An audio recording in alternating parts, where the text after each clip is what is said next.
Ramaphosa et Buhari qui sont revenus sur les récents actes xénophobes qui ont secoué l'Afrique du Sud.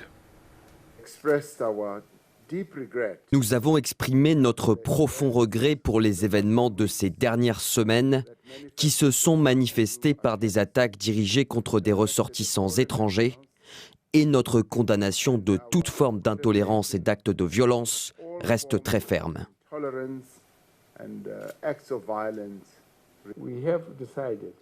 Nous avons décidé de travailler ensemble et de prendre des mesures concrètes pour empêcher que de tels incidents inacceptables ne se reproduisent à l'avenir. Moustapha Hasso, le PDG de SF Capital SA, nous a rejoint. Moustapha, bonsoir. Alors, est-ce que l'Afrique est prête justement pour la ZLECAf? On l'a vu, deux des plus grosses économies africaines ont eu des problèmes. Alors, est-ce que l'Afrique est prête? Bon, en tout cas, l'Afrique, elle est prête. La réponse objective, c'est non. L'Afrique n'est pas encore prête. L'objectif, il est là. L'ambition, il est là. On veut aller de l'avant. On veut que cette intégration économique profite à l'Afrique. Mais si vous me posez la question, est-ce que l'Afrique est prête pour une intégration économique solide? La réponse, c'est non. D'accord. Alors, qu'est-ce qui manque selon vous? Quels sont les problèmes pour sa mise en place? Bon, d'abord, il y a les infrastructures de base. Et quand je parle d'infrastructures de base, je ne parle pas de routes ou aéroportuaires, etc. Mais c'est vraiment les réformes. Est-ce que les économies africaines sont prêtes pour produire et puis exporter?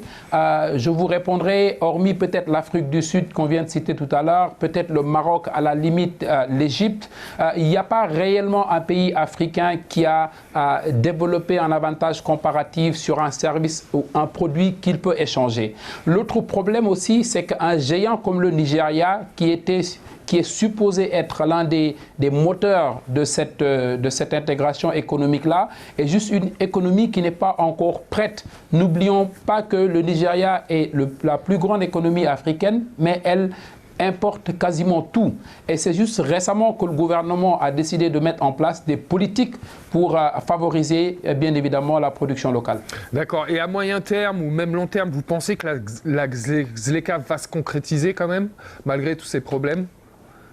Non, je suis très optimiste, bien sûr, parce que je pense que ce qui s'est passé récemment, que ce soit en tout cas le problème de la xénophobie en Afrique du Sud et récemment la fermeture des frontières entre le Nigeria et le Bénin, le Cameroun et le Tchad, aujourd'hui en tout cas nous permet dès le départ de savoir les limites et moi je suis très optimiste et je suis sûr et certain que si les majeurs sont prêts, cette zone de libre-échange en tout cas sera inarrêtable.